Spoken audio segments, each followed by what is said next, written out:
สิขาตายกะยอมตายคือมาหักหลังแค่เด็กกันดาเจ้าเอาหัวกะยังของข้าตะวันบนฟ้าคือบ่เห็นใจ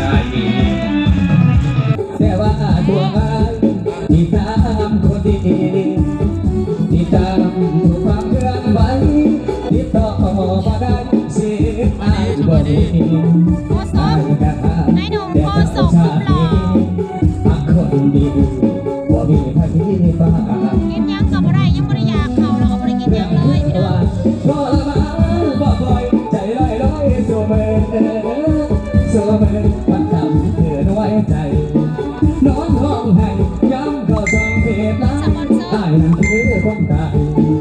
คิดฮอดได้แต่น้ำน้อง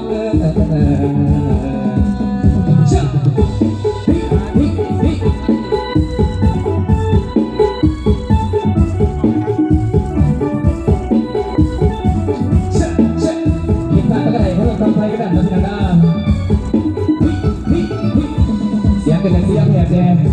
เอาสองสอนได้เดี๋ยวก่อนสองสอนเมื่อไหร่พี่น้องเลยขอบใจเราสำหรับติดมาได้ใจให้เบาพมันบ้างขอให้ขึ้นไปรอยด่านพระลานก็กัน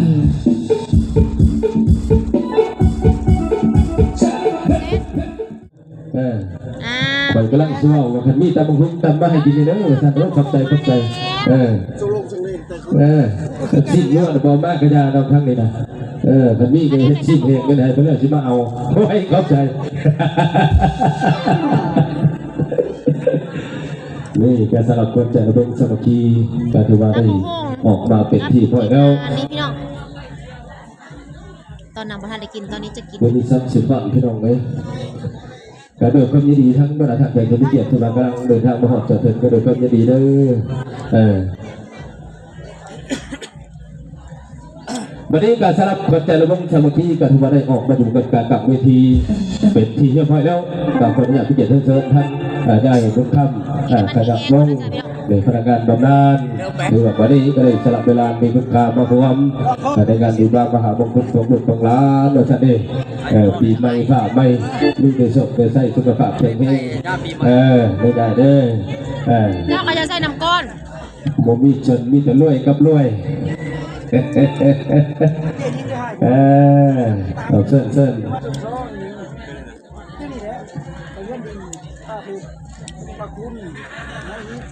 อ๋อสะพอนผมมีคนนี่มาหอดเด้อจัดดนตรีเด้อโอเคกระถูกจัดให้พักให้ว่าจะได้ใหญ่จิบกับชอบเสียงเพลงดียึดได้ดันไหมกับบักชิดกันได้เลยนะโอเคนี่นะคนมีเวลตะกี้ขันเมื่อแต่ยังนุ่มแต่ขนมเพลงในนี่ก็ได้ไปดนตรีคือฝอยแหละเลยแต่เก้าพันบ่ฮอไอ้คนเหมือนท่าน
สาววันนี้ใส่ชุดสี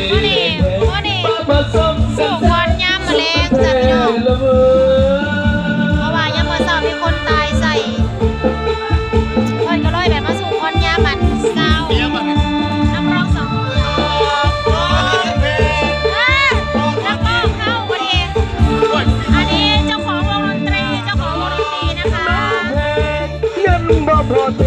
เจ้า